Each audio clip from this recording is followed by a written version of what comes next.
ভয়ঙ্কর নভেম্বর নামে একটা রিপোর্ট ছাপা হয়েছিল। এস আলম নামে বেনামে 24টি কোম্পানি তৈরি করে প্রায় 80,000 কোটি টাকা লোন খেলাপি হয়েছে। সাবেক রাষ্ট্রপতি জনাব শাহাবুদ্দিন সাহেব তিনি এস আলমের ইসলামী ব্যাংক লুট করার একজন অ্যাক্টিভ অংশীদার ছিলেন। একটা কোম্পানি ছিল, যে কোম্পানির নাম ছিল জেএমসি বিল্ডার্স। এই জেএমসি বিল্ডার্সের পক্ষ হয়ে তিনি ইসলামী ব্যাংকের নমিনেটেড ডাইরেক্টর ছিলেন। এই নমিনেটেড ডাইরেক্টর থেকে তিনি ভাইস চেয়ারম্যান হয়েছিলেন। তারপরে রাষ্ট্রপতি হওয়ার আগ পর্যন্ত তিনি সেই পদে বহাল ছিলেন।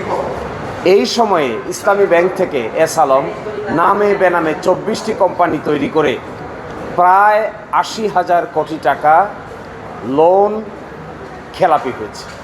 এই 80,000 কোটি টাকা পরবর্তীতে মানি লন্ডারিং হয়েছে।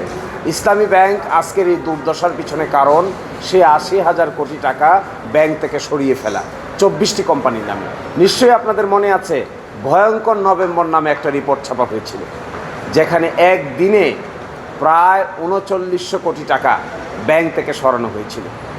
এই সকল প্রক্রিয়ার সঙ্গে আজকে যিনি প্রেসিডেন্ট হিসেবে রিটায়ার করলেন, তিনি সেই সময় ব্যাংকের পরিচালক হয়েছিলেন কোন ক্ষমতা বলে?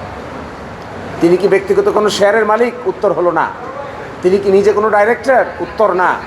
তিনি হয়েছিলেন জেএমসি বিল্ডার্সের নমিনেটেড ডাইরেক্টর হিসেবে। জেএমসি বিল্ডার্স কে? জেএমসি বিল্ডার্সের চেয়ারম্যান ছিলেন ইয়াস আলমের ছেলে। এই প্রেক্ষিতে তারা এখান থেকে তাকে নমিনেটেড ডাইরেক্টর হিসেবে পাঠানো হয়। এখন ইসলামী ব্যাংকের সেই মানি ডিফালকেশনের সঙ্গে নিশ্চয়ই মাঝখানে বিএফআইউ তদন্ত রিপোর্ট দিয়েছে, কিন্তু বিএফআইউ রাষ্ট্রপতির কথা উল্লেখ করতে পারেন নাই, কারণ রাষ্ট্রপতি তখন ক্ষমতায় ছিলেন। রাষ্ট্রপতি তো এখন ক্ষমতায় নাই, তিনি কার্যভারে নাই। 51 অনুচ্ছেদ অনুযায়ী তার কোনো দায় মুক্তি এখন আর নাই। 51 অনুচ্ছেদ অনুযায়ী ততক্ষণ তার দায় মুক্তি থাকবে যতক্ষণ তিনি রাষ্ট্রপতির কার্যভারে থাকবেন। রাষ্ট্রপতির কার্যভার থেকে শেষ, দায় মুক্তিও শেষ। সুতরাং আমি মনে করি এখন ইসলামী ব্যাংকের মানি ডিফালকেশন, মানি লন্ডারিং একটা স্পেসিফিক কেস হয়েছে, যেখানে 24 জনকে আসামি করা হয়েছে। আমার বিবেচনায় এই রাষ্ট্রপতি সাহেবও তৎকালীন দিনের মানি ডিফালকেশন প্রক্রিয়ার অংশীদার।